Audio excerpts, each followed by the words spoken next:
दर्शकवृन्द नमस्कार। AP talk टाइममा स्वागत छ। म मनोज जोशी।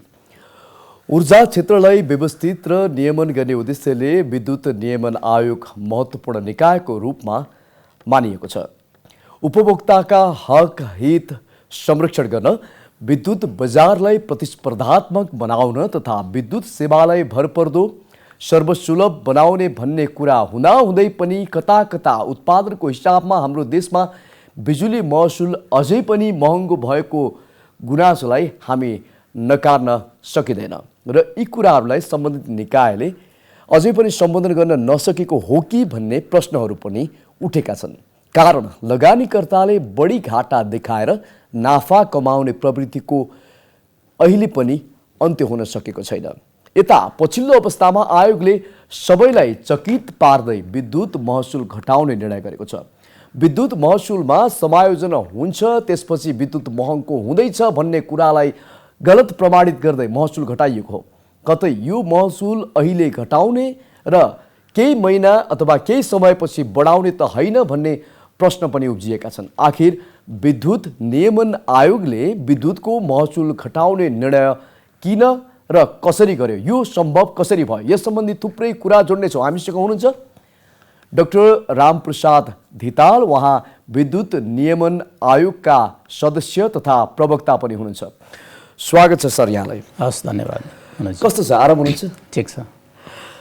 विद्युत नियमन आयोगले विद्युत महसुल दर समायोजन गर्दै मङ्सिरबाट शुल्कमा वृद्धि गर्दैछ भन्ने कुरा आइराखेको थियो। तर यो अचानक तपाईहरूले त्यही मङ्सिरबाट फेरि विद्युत महसुल घटाउनु भयो, यसको गुरुमन्त्र के हो? हस्, धन्यवाद मनोजी। विशेष गरी हामीले विद्युत नियमन आयोग करिब 2 वर्ष अगाडि, 2.5 वर्ष हुन लाग्यो, हामी 2076 साल वैशाख 25 गतेबाट चाहिँ 25 गतेबाट हामीले कार्य आरम्भ गरेका हौँ। र मुख्य गरी विद्युत नियमन आयोगले 5-6वटा क्षेत्रमा हामी काम गर्छौँ। एउटा चाहिँ प्राविधिक नियमन, आर्थिक नियमन, विवादको निरूपण, उपभोक्ताको हित संरक्षण र संस्थागत सुशासनका कुराहरूमा हामीले हेर्छौँ, नियमन गर्छौँ। विशेष गरी विद्युतको उत्पादन, प्रसारण, वितरण र व्यापारमा। यो अवस्थामा अहिले हामीले चाहिँ भदौमा जब नेपाल विद्युत प्राधिकरणले विद्युत महसुलको समायोजन गर्नुपर्छ भनेर प्रस्ताव पेश गरिसके पछाडि हामीले प्रस्तावलाई मुख्य गरी 3वटा पाटोबाट यसलाई चाहिँ एसेसमेन्ट एनालाइसिस गऱ्यौँ। एउटा पाटो चाहिँ विद्युत क्षेत्रमा नेपाल सरकारको नीति के हो। मुख्य गरी हामी चाहिँ आयोग चाहिँ एउटा सरकारको नीति अनुसार गाइडेड हुने कुरा नम्बर 1।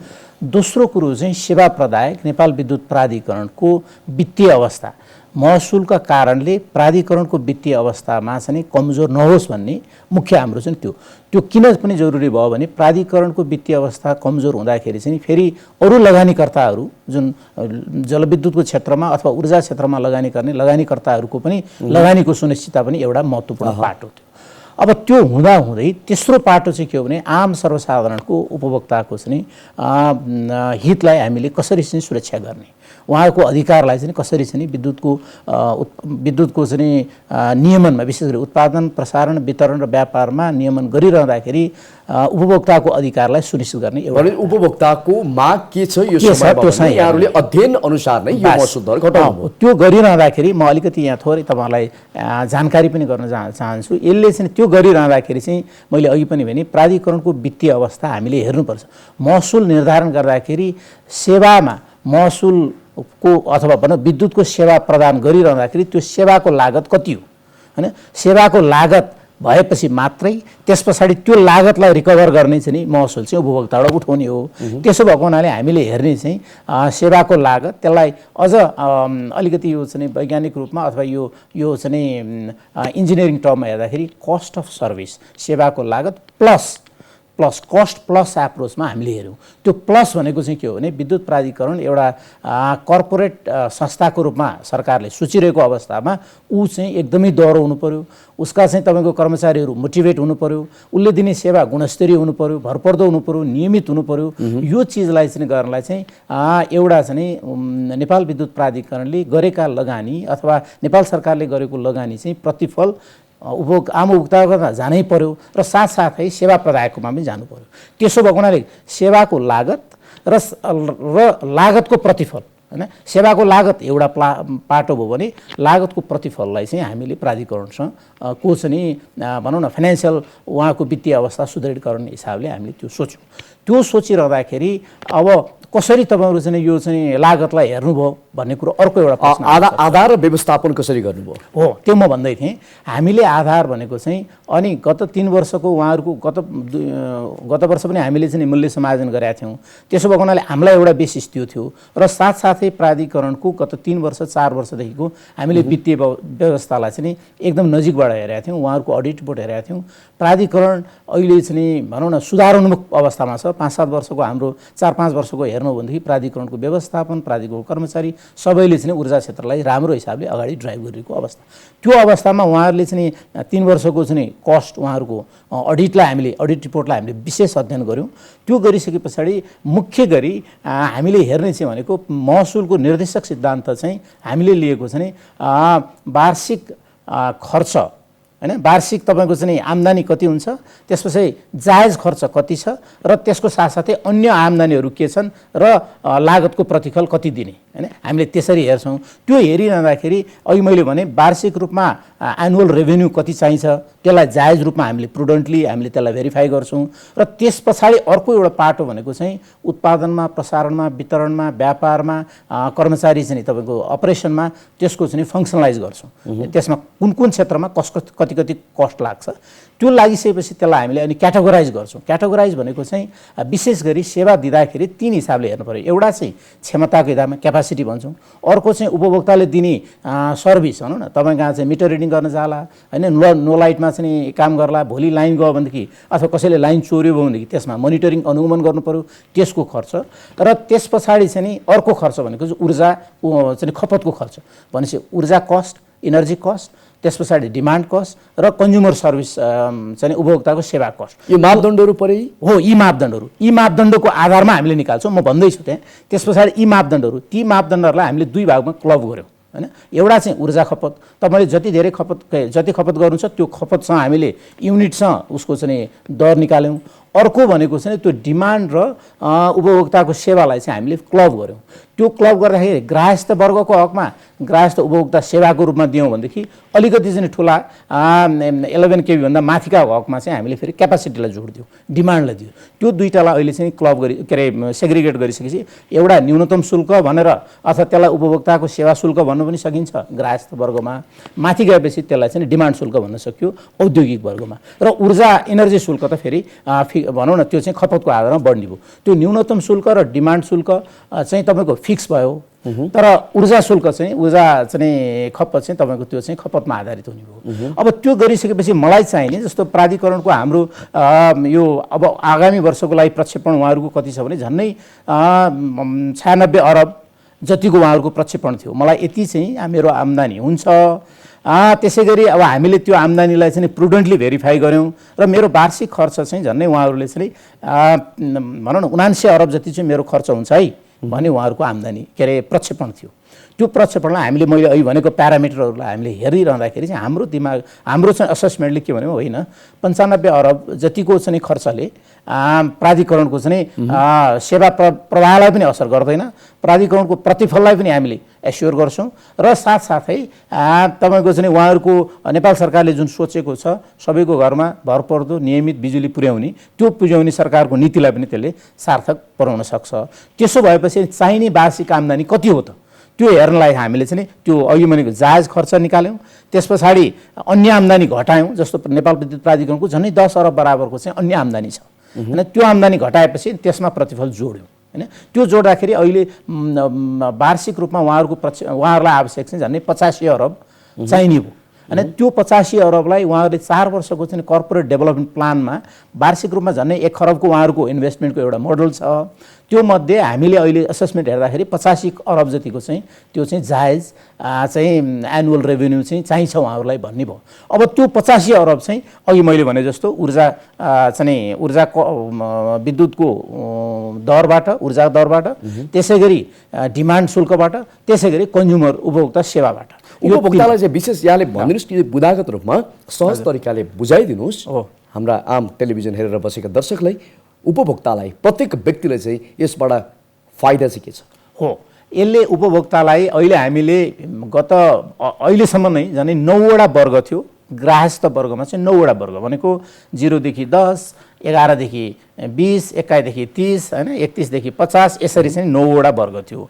त्यो 9वटा वर्गलाई हामीले अलिकति क्लस्टरिङ गराएर अहिले चाहिँ 6वटामा झार्यौँ। एउटा चाहिँ एकदमै विपन्न वर्गहरू भनेर 0 देखि 20 युनिटसम्मको एउटा वर्ग, त्यस पछाडि 21 देखि 30, 31 देखि 50 र 50 देखि 100 को त्यो अहिलेको एज इट इज राख्यो र 100 भन्दा बढीको चाहिँ मुख्य गरी अहिले चाहिँ सबैको फोकस हामीले चाहिँ के भनेका छौँ भने नेपाल सरकारको पनि एकदमै फोकस, नेपाल विद्युत प्राधिकरणले पनि बिजुली अलिकति चाहिँ स्पिल हुन आँट्यो है, बर्खाको बिजुली चाहिँ खपत बढाउनु पर्यो भन्ने सबैको त्यो हुँदाखेरि चाहिँ अब त्यसमा चाहिँ ग्राहस्थ वर्गमा विद्युत खपत बढाउनलाई मुख्य गरी हाम्रो अहिलेको चाहिँ भान्सामा विद्युतको खपत बढाउनलाई चाहिँ एलपिजीलाई रिप्लेस गर्नुपर्ने हो हैन।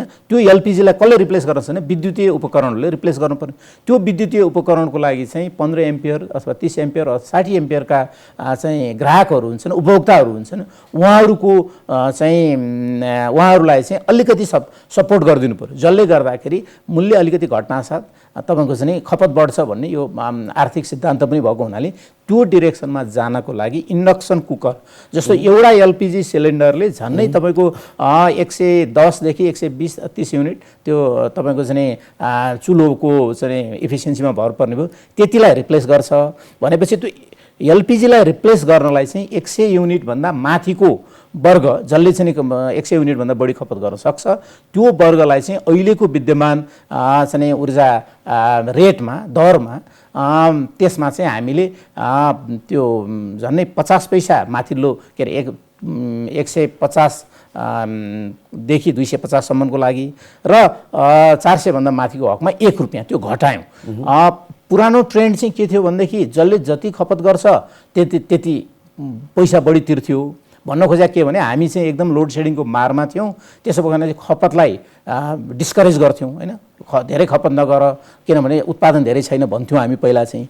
अब के भन्न थाल्यौँ भनेदेखि खपत धेरै गर, बरु जसले बढी खपत गर्छ उसलाई चाहिँ हामी सहुलियत दिन्छौँ भनेर यो बढी खपत गर्ने वर्गको लागि चाहिँ इन्डक्सन कुकर बढाउनको लागि चाहिँ तपाईँको चाहिँ यो त्यसमा न्यूनतम उपभोक्ता सेवा शुल्कमा पनि 25 रुपैयाँ घटाएको छ हैन, न्यूनतम फिक्स चार्जमा पनि त्यसै गरी चाहिँ ऊर्जा शुल्कमा पनि तपाईको 50 देखि 1 रुपैयाँ घटाइयो। डाक्टर साहब यो भन्दाखेरि यो उपभोक्तालाई एक किसिमको प्रोत्साहन पनि भयो, यो यहाँले भनिरहनु भएको जति पनि आइडिया छन् ती वैकल्पिक उपायमा पर्ने भयो जसले गर्दाखेरि उपभोक्तालाई फाइदा पनि हुने भयो।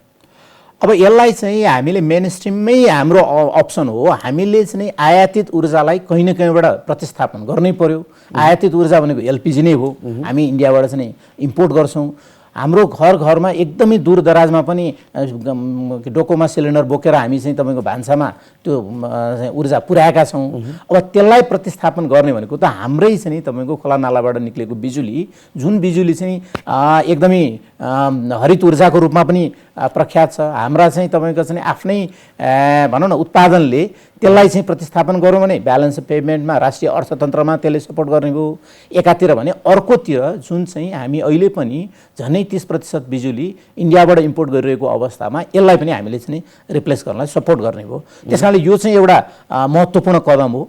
महत्त्वपूर्ण कदम के हो, अर्को कारणले के हो भने हाम्रो यो होल ट्यारिफको मोडलमै हिजो हामी इन्क्लाइन बक्स जति खपत बढी गर्छौँ जति महँगो तिर्थ्यौँ भने अब चाहिँ हामीले के एउटा चाहिँ प्याराडाइम सिफ्ट नै भन्छु म यसलाई, यसले के गर्यो भनेदेखि जसले जति बढी खपत गर्न खोज्छ त्यसलाई चाहिँ तपाईँ कम हुन्छ, जसले गर्दाखेरि चाहिँ तपाईँको खपतलाई वृद्धि गर्न सक्छ। एउटा हामीले त्यसमा भनिरहँदाखेरि फेरि बेलुका र बिहानको पिक सबैले एकैचोटि खाना पकायो भनेदेखि फेरि पिक बढ्ने हो कि भने त्यो अर्को चिन्ता पनि हुनसक्छ। तर त्यो चिन्तालाई चाहिँ अब हाम्रो बिहेभियरल चेन्जले हैन हामीले के गर्न सक्नुला भने अब निकट भविष्यमा अर्को ट्यारिफमा त मलाई लाग्छ हामी ग्राहस्थ वर्गमा पनि यो डिफरेन्शियल ट्यारिफ भन्छौँ त्यो टिओडी मिटर हामीले इन्ट्रोड्युस गर्न सक्छौँ। त्यो अहिले पनि प्राधिकरणले स्मार्ट मिटरहरू लगाइसकेको छ झन्डै 1 लाख घरमा। अब त्यसको एउटा एसेसमेन्ट हैन त्यो कतिको फिजिबल छ हामी हेर्न खोज्दैछौँ, प्राधिकरणले पनि त्यो स्टडी गर्दैछ। तर यदि त्यसलाई चाहिँ हामीले टिओडी इन्ट्रोड्युस गऱ्यौँ भने त्यसले त्यो पिकलाई फ्ल्याट गर्नलाई भनौँ न सपोर्ट गर्छ र त्यो नै इन्ट्रोड्युस गर्न सकिएन भने पनि मेरो त आम उपभोक्ता वर्गलाई अनुरोध के हो भनेदेखि बेलुकाको 7 बजेदेखि 8 बजेसम्मको सट्टा बरु 5 बजेदेखि खाना पकाइदिने र वार्म मोडमा राखिदिने हैन। बिहानको पनि चाहिँ 8 देखि 9 बजेको त्यो पिक हुन्छ भनेदेखि बरु बिहान चाँडै 6 बजे नै खाना पकाइदिने राइस कुकरमा हाम्रो चाहिँ इलेक्ट्रिकल एप्लायन्सेस युज गर्ने र वार्म मोडमा राखेपछि त्यो पिकलाई पनि व्यवस्थापन गर्न सकियो भने चाहिँ यो भार थाम्न नसक्ने अवस्था छैन त्यस्तो छैन। खालि वितरण प्रणालीमा अलिकति सुदृढीकरण गर्नुपर्छ किनभने हाम्रो वितरण प्रणाली चाहिँ पुरानै छ। हुन त अहिले अब वितरणमा धेरै चाहिँ सबै प्राधिकरणको पनि बढी फोकस छ। प्रसारण र वितरणको चाहिँ नेटवर्कलाई सुदृढीकरण गर्नुपर्ने त्यसको पूर्वाधारलाई चाहिँ स्ट्रेन्थ भनौँ न सुदृढीकरण गर्नुपर्ने सबैको फोकस छ। तर त्यो हुँदाहुँदै काठमाडौँ उपत्यकामा 6 लाख घरमा एकैचोटि बेलुका 8 बजे चाहिँ सबै 2 किलोवाटको चाहिँ इन्डक्सन चाहिँ प्रयोग भयो भने 1200 मेगावाटको पिक लोड राति 8 बजे आउँदाखेरि ट्रिपिङ हुन सक्ने सम्भावना छ। त्यसो भएको हुनाले चाहिँ अब अलिकति त्यसलाई चाहिँ सुदृढीकरण भएको ठाउँमा त समस्या भएन हैन। डिस्ट्रिब्युसन नेटवर्क सुदृढीकरण नभएको ठाउँमा चाहिँ हामी अलिकति भनौँ न त्यो डिमान्डलाई पिकलाई फ्ल्याट गर्नलाई चाहिँ अलि पछाडि अथवा अलि अगाडि खाना पकाउने र त्यो खाना पकाएपछि त्यसलाई वार्म मोडमा राख्ने त्यो एउटा चाहिँ नयाँ किसिमको प्रयोग हामीले गर्नुपर्ने हुनसक्छ। डाक्टर साहब जस्तो दक्षिण एसियाको कुरा गर्नुपर्दा हजुर विद्युत क्षेत्रमै हो दक्षिण एसियाको मूल्य दक्षिण एसियाको दाँजोमा आज नेपालका छ। मैले एकदमै महत्त्वपूर्ण र सान्दर्भिक प्रश्न यहाँले सोध्नुभयो न। मसँग एउटा चाहिँ सानो फिगर यो चाहिँ वास्तवमा म यहाँहरूलाई सेयर गर्न पनि चाहन्छु आम उपभोक्ता वर्गलाई। यो एसियन विकास ब्याङ्क एसियन डेभलपमेन्ट ब्याङ्कले एउटा स्टडी गरेको छ। यो 3-4 वर्ष अलिक पुरानो स्टडी हो। यसले चाहिँ हाउसहोल्ड गृहस्थ वर्गमा व्यापारिक क्षेत्रमा र औद्योगिक क्षेत्रमा 3 किसिमको चाहिँ हाम्रो दक्षिण एसियाको चाहिँ विद्युत महसुलको एउटा कम्पेरिटिभ स्टडी हैन गरेको एउटा चाहिँ छ। मैले त्यो टेबल यहाँहरूलाई सेयर गरेँ भने हामी चाहिँ हाम्रो चाहिँ भनौँ न यो घरायसीमा उसले चाहिँ 4वटा वर्गमा बाँड्यो 30 युनिटसम्मलाई 90 युनिटसम्मलाई 180 युनिटसम्म र 600 युनिट भनेको एकदमै साना मध्यम ठुला र धेरै ठुला चाहिँ प्रयोगकर्ताहरूको रूपमा भन्यो। त्यो हेर्दाखेरि चाहिँ हामीले अहिले 20 युनिटसम्म छुट दियौँ। त्यो भुटानमा चाहिँ झन्नै 30 युनिटसम्म छुट रहेछ। भुटानको विद्युतको दर चाहिँ हामीभन्दा अलि सस्तो नै छ। हामी त्यो दाँजोमा जान सकिन्छ होइन सकिन्छ। म आउँदैछु त्यसमा। भुटानको छ। अब मालदिप्स र श्रीलङ्का अलि महँगो। मालदिप्स त धेरै महँगो छ। श्रीलङ्का पनि महँगो छ। बङ्गलादेश पनि महँगो छ। त्यस पछाडि इन्डियाका सबै प्रान्तहरू हामीले हेऱ्यौँ भनेदेखि हामी चाहिँ झन्नै गुजरात हैन गुजरातको चाहिँ तपाईँको चाहिँ रेटसँग हाम्रो कम्प्याटिबल छ। त्यो कमर्सियलमा पनि इन्डस्ट्रियलमा पनि हैन। गुजरात चाहिँ एउटा चाहिँ औद्योगिक हिसाबले पनि अलिकति चाहिँ विकसित भएको राष्ट्र के अरे स्टेट हामीले हेऱ्यौँ भनेदेखि गुजरातको एउटा देखियो। नत्र भने इन्डस्ट्रियलमा कमर्सियल र हाउसहोल्डमा हामी सबैमा भुटानभन्दा अलि महँगो थोरै महँगो। मैले धेरै पनि महँगो भन्दिनँ। तर मालदिप्स श्रीलङ्काभन्दा धेरै सस्तो बङ्गलादेशभन्दा पनि सस्तो। त्यस पछाडि इन्डियाका स्टेटहरूमा हेऱ्यौँ भनेदेखि हामीले चाहिँ गुजरात हैन गुजरातसँग अलिकति हामीले दाँच्न सकिन्छ। त्यो मैले खालि किन यहाँ भन्न खोजेँ भनेदेखि हाम्रो चाहिँ इन्डस्ट्रियल चाहिँ तपाईँको चाहिँ रेट हेर्ने हो भनेदेखि त्यो 7 देखि तपाईँको 9 सेन्टसम्म छ हाम्रो हैन। 7 देखि 9 भनौँ 10-11 रुपियाँको हाम्रो चाहिँ छ भने त्यही चिज चाहिँ श्रीलङ्कामा तपाईँको 9 देखि 13 रुपियाँ छ 13 सेन्ट छ। त्यसै गरी मालदिप्समा त एकदमै 33-34 को हाराहारीमा छ। तमिलनाडुमा पनि तपाईँको चाहिँ 13-12 चाहिँ सेन्टको हाराहारीमा छ। महाराष्ट्रमा तपाईँको 14 को सेन्टको हाराहारीमा छ हैन। मध्य प्रदेशमा पनि 12-13 को छ भने तपाईँको यो रेन्जमा चाहिँ गुजरातमा पनि हामीभन्दा त अलिकति बढी नै छ। तर 7 देखि 9 को रेन्जमा 9-10 सेन्टको रेन्जमा छ। यो भन्न खोजेको के हो भने हाम्रो महसुल चाहिँ धेरै मान्छेहरूले चाहिँ महँगो भयो भनेको छ। त्यो चाहिँ यथार्थमा होइन रहेछ हैन। हामीसँग डेटाले हामीलाई त्यो प्रुफ गर्छ। त्यो चाहिँ मैले खालि सर्वसाधारण उत्पादनको हिसाबमा अझै पनि जनसाधारणको गुनासो के छ भने विद्युतमा अझै पनि महँगी छ भन्ने गुनासोलाई यहाँले कसरी सम्बोधन होइन। यहाँले भनेको कुरो अलिक एक हदसम्म हो। हामी हाइड्रोमा एकदमै धनी देश आफ्नै चाहिँ रिसोर्समा पनि अलिकति महँगो देखिन्छ। अब यो महँगो पनि अब अहिले हामीले चाहिँ एउटा स्टडी गर्दैछौँ। अहिले भएका झन्डै 100 वटा हाइड्रो पावरका प्रोजेक्टहरूको चाहिँ लागतमा अपरेसन मेन्टेनेन्समा त्यसको चाहिँ एउटा बेन्चमार्किङ हामीले एउटा चाहिँ के हो त अवस्था भनेर हामी पिक्चर हेर्दैछौँ। अलि पहिलादेखि चाहिँ अलि साना आयोजनाहरूमा अलिकति लगानी बढ्ने र त्यसले चाहिँ त्यसको रेभेन्यूको स्ट्रिम आम्दानीको चाहिँ तपाईँको चाहिँ प्रोजेक्सन चाहिँ अलि अनरियलिस्टिक भएको विभिन्न कारणले जलवायु परिवर्तन पनि एउटा अहिले मुख्य कारण रहेको छ। त्यसको कारणले चाहिँ त्यति धेरै रियलिस्टिक चाहिँ त्यति धेरै चाहिँ अट्र्याक्टिभ साना आयोजनाहरूको रूपमा अलि देखिएन। त्यसो भएको हुनाले हामीले विद्युत नियमन आयोगले चाहिँ त्यसको लागतको एउटा चाहिँ बेन्चमार्किङ भनेको चाहिँ हाम्रो अहिलेको अवस्था कस्तो त पर किलोवाट आवरको एनर्जीको प्राइसको मोडलमा, पर किलोवाट अथवा मेगावाटको मोडलमा अथवा अपरेसन र मेन्टेनेन्सको कस्टको मोडल, त्यो तीनटा आधारमा हामीले चाहिँ एउटा बेन्चमार्किङ गर्ने र बेन्चमार्किङ गरिसकेपछि मैले अघि सुरुमा पनि भने होल फिलोसफी चाहिँ यसको सिद्धान्त चाहिँ लागतमा आधारित। अब त्यो लागतलाई चाहिँ भेरिफाई गर्नु पर्यो। लागतलाई भेरिफाई गर्दा फेरि कस्ट एकदमै बढाइदिएर त्यो चाहिँ बिजुली महँगोमा प्राधिकरणले किन्यो भने फेरि तपाईँ हामीले उपभोक्ताले तिर्ने बिजुली महँगो हुन्छ। किनभने त्यो कारणले चाहिँ हामीले चाहिँ एकदमै एट्र्याक्टिभ प्रोजेक्टहरू, आकर्षण प्रोजेक्टहरू आइडेन्टिफाई गर्दाखेरि प्रतिस्पर्धात्मक रूपले चाहिँ आइडेन्टिफाई गरेका प्रोजेक्टहरू र त्यो power purchase agreement, power purchase rate, विद्युत खरिद गर्दाखेरि प्राधिकरणले यो निजी क्षेत्र अथवा आफ्ना कम्पनीहरूबाट चाहिँ खरिद गर्दा पनि प्रतिस्पर्धी रेट भयो भने हैन, त्यो प्रतिस्पर्धी रेट हुनलाई चाहिँ आयोजना प्रतिस्पर्धी हुनु पर्यो, आयोजना चाहिँ एट्र्याक्टिभ हुनु पर्यो। धेरै महँगा आयोजनाहरूलाई चाहिँ प्रमोट गरियो भनेदेखि त्यसले चाहिँ अन्ततोगत्वा तपाईँ हामीले तिर्ने बिजुलीको बिल महँगो हुन्छ। त्यसो भएको हुनाले आयोगको अहिले सबभन्दा ठुलो फोकस चाहिँ के हो भने आयोजनाहरू हामीले अहिलेको प्रस्तावित विद्युत ऐनमा त प्रतिस्पर्धी एउटा भनेकै छ र अहिलेको चाहिँ तपाईँको विद्यमान विद्युत ऐन, विद्युत नियमन आयोग ऐन, जलविद्युत नीति यो सबैमा पनि सबैको चाहिँ तपाईँको चाहिँ परिधि भनौँ न अहिलेको स्वीकृत ऐन र नियमभित्र रहेर पनि आयोजनाहरूलाई कसरी प्रतिस्पर्धी बनाउने, आयोजनाहरू चाहिँ आकर्षक आयोजनाहरूलाई मात्रै चाहिँ प्रवर्धन गर्नलाई कसरी सस्तो बिजुली उत्पादनमा नै हामीले दिन सकिन्छ भन्ने कुरा सही यहाँको अनुगमन कस्तो छ? अहिले हामी अब 2.5 वर्ष प्लस भयो हामीहरू। अब अहिले हामी चाहिँ तपाईँको विद्युत नियमन आयोगको आफ्नो संस्थागत संरचना स्थापना गर्ने र साथसाथै हामीले चाहिँ रेगुलेटरी इन्स्ट्रुमेन्ट नियामक चाहिँ उपकरणहरू, त्यो नियामक उपकरणहरू जारी गर्दाखेरि त्यो बनाउँदाखेरि स्टेक होल्डरहरूसँग गहन छलफल गर्ने र त्यो छलफल गर्दाखेरि एकदमै नयाँ चाहिँ भनौँ न एब्रप्ट चेन्ज हुने किसिमको नगर्ने। अहिले हामीले चाहिँ अहिलेको सिस्टमलाई नै बिल्डन गर्दै एउटा फाउन्डेसन बनाउँदै जग बनाउँदै अनि हामी चाहिँ नयाँ इन्स्ट्रुमेन्टहरू जारी अनियमितता कतिको पाउनु भएको छ यहाँले? होइन, यो चाहिँ अब हामी अहिले चाहिँ भनौँ न यो कोभिडको कारणले पनि धेरै अनुगमनमा अथवा धेरै कम्प्लायन्स मोनिटरिङमा जान सकेका छैनौँ। किन अनुगमन जाँचबुक र त्यसको चाहिँ कम्प्लायन्स मोनिटरिङको एउटा फङ्सन चाहिँ आएको हो होइन, त्यो जान सकेको अवस्था छैन। अलिकति अब यो हाम्रो मुभमेन्टको पनि कम छ र जनशक्ति पनि अलिकति हामीले धेरै आउटसोर्स नै गरेर हामीले काम गर्ने छौँ। हाम्रो सानो सीमित चाहिँ ह्युमन रिसोर्सको बावजुद हामीले चाहिँ अहिले चाहिँ अलिकति बढी फोकस चाहिँ यो बढी उपभोक्तासँग कन्सर्न भएको चिजहरूलाई अलिकति बढी प्राथमिकता राखेका छौँ। तर अब चाहिँ यो कोभिडको पनि चाहिँ अलिकति सजिलो होला, त्यस पछाडि हामीले हाम्रो एक्टिभिटीलाई अलिकति बढाउँछौँ।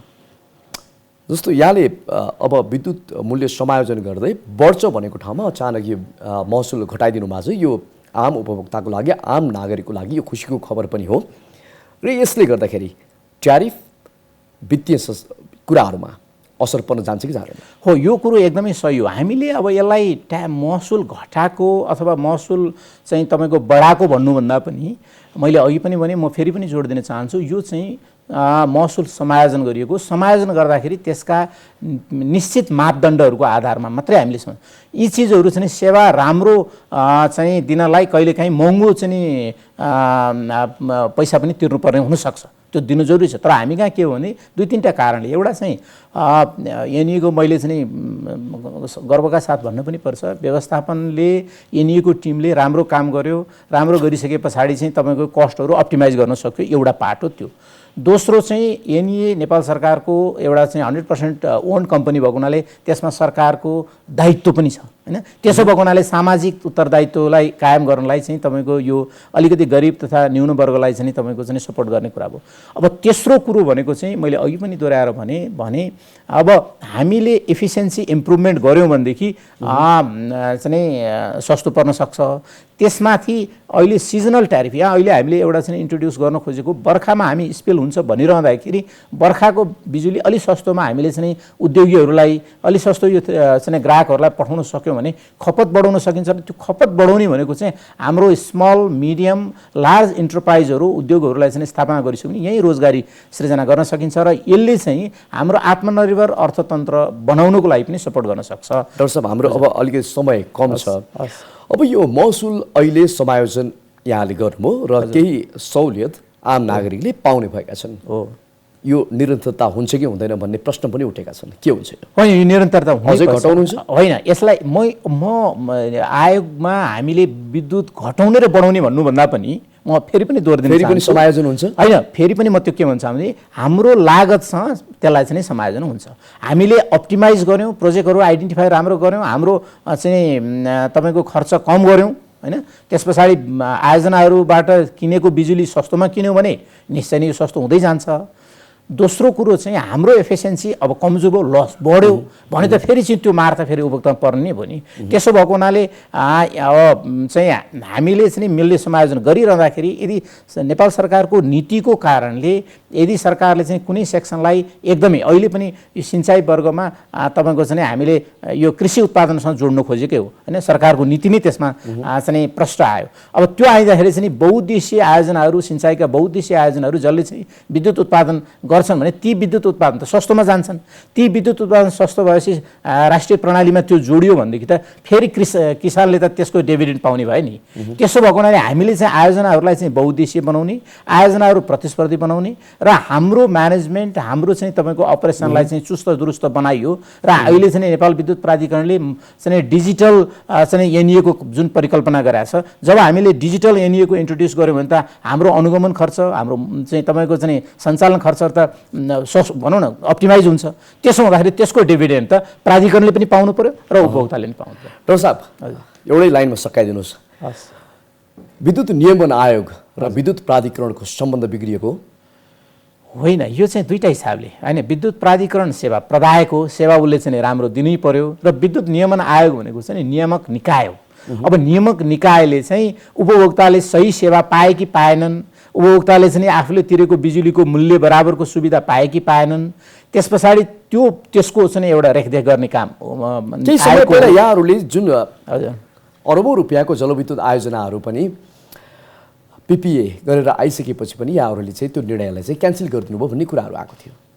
त्यस्तो पनि होइन, त्यस्तो पनि होइन। विद्युत प्राधिकरणले पिपिएको प्रारम्भिक छलफल गरेर आइसकेका आयोजनाहरूलाई विद्युत नियमन आयोगले रोक्दैन, रोक्नु पनि हुँदैन। तर एउटै कुरो के हो भनेदेखि हामीले चाहिँ माग र आपूर्ति दुईटालाई सन्तुलन गराएर विद्युत प्राधिकरणले अहिले 15,000 नेपाल सरकारले 15,000 मेगावाटको जुन परिकल्पना गराएको छ त्यसमा 5,000 मेगावाट चाहिँ एक्सपोर्टको छ। त्यो गर्नलाई चाहिँ आयोग सदैव सहयोगी नै हुन्छ, त्यसले चाहिँ अब्स्ट्रक्सन गर्ने कुरा पनि हुँदैन। फेरि एउटा प्राधिकरणको चाहिँ जुन फङ्सन कार्यक्षेत्र र नियमन आयोगको फङ्सन त कम्प्लिटली डिफरेन्ट हो। दुई लाइनमा अन्तिममा हाम्रा आम नागरिकलाई के भन्न चाहनुहुन्छ? होइन, म यहाँहरू सबैलाई, आम नागरिकलाई विद्युत नियमन आयोगको तर्फबाट हामी आयोग चाहिँ उपभोक्तापट्टि उत्तरदायी, हामी चाहिँ जवाफदेही नियमनकारी निकायको रूपमा एउटा चाहिँ हामी प्रतिबद्ध छौँ र साथसाथै अहिले सबैको फोकस नेपालको चाहिँ विद्युत नेपालमा खपत गरौँ भन्ने जुन चाहिँ सबैको फोकस छ, नेपाल सरकारको छ, विद्युत प्राधिकरणको पनि आह्वान छ। त्यो आह्वानमा आम उपभोक्ताले सहयोग गरिदिनुहोस् र खपत बढाइदिनुहोस् हैन। खपत बढाइसके पछाडि विद्युत प्राधिकरणले जुन वार्षिक रूपमा 1 खर्बको उहाँहरूको चाहिँ आयोजना सोचाइ छ, त्यो सोचाइलाई चाहिँ पुरा गर्ने इन्भेस्टमेन्टको प्लान छ, कर्पोरेट डेभलपमेन्ट प्लानलाई चाहिँ सपोर्ट गर्नलाई चाहिँ सहयोग हुन्छ र त्यसले चाहिँ नेपालको समग्र चाहिँ राष्ट्रिय अर्थतन्त्रलाई पनि त्यसले चाहिँ सकारात्मक चाहिँ योगदान दिनेछ। यो त्यसो भएको हुनाले त्यतातिर हामी आम उपभोक्ता वर्ग, त्यसै निजी क्षेत्र, विद्युत प्राधिकरण सेवा प्रदाता भइ नै हाल्यो र सबभन्दा महत्त्वपूर्ण नियमित, भरपर्दो र गुणस्तरीय सेवाको लागि विद्युत प्राधिकरणले चाहिँ कमिटेड छ, हुनुपर्छ र त्यसमा विद्युत नियमन आयोगले हर तरहले चाहिँ सहयोग गर्न तत्पर छ। डाक्टर साहब, यहाँसम्म आएर आफ्ना महत्त्वपूर्ण भनाइ राखिदिनु भयो, त्यसको लागि यहाँलाई धेरै धेरै धन्यवाद। हस्, धन्यवाद मनोजी, यो अवसर दिनुभएको लागि। हस् दर्शकवृन्द, आज हामीले कुराकानी गर्यौँ समग्र विद्युत क्षेत्रको अवस्था। विद्युत नियमन आयोगले अहिले विद्युत क्षेत्रमा समायोजन गर्दै महसुल पनि घटाएको अवस्था छ र त्यो कस्ता कस्ता वर्गमा पर्न जान्छ र हामीले विद्युत महसुल कम गराउनको लागि विभिन्न उपायहरू पनि अपनाउन सक्छौँ जो ग्राहक वर्गहरूले भन्ने विविध विषय र विद्युतको क्षेत्रमा पर्न जाने यसको अझ क्षमता वृद्धि गर्नको लागि के गर्न सकिन्छ लगायत समग्र विषय जोड्ने मौका पाए। हामीसँग हुनुहुन्थ्यो डाक्टर रामप्रसाद धिताल, उहाँ विद्युत नियमन आयोगका सदस्य तथा प्रवक्ता पनि हुनुहुन्छ। AP1 हेर्दै गर्नुहोला। नमस्कार।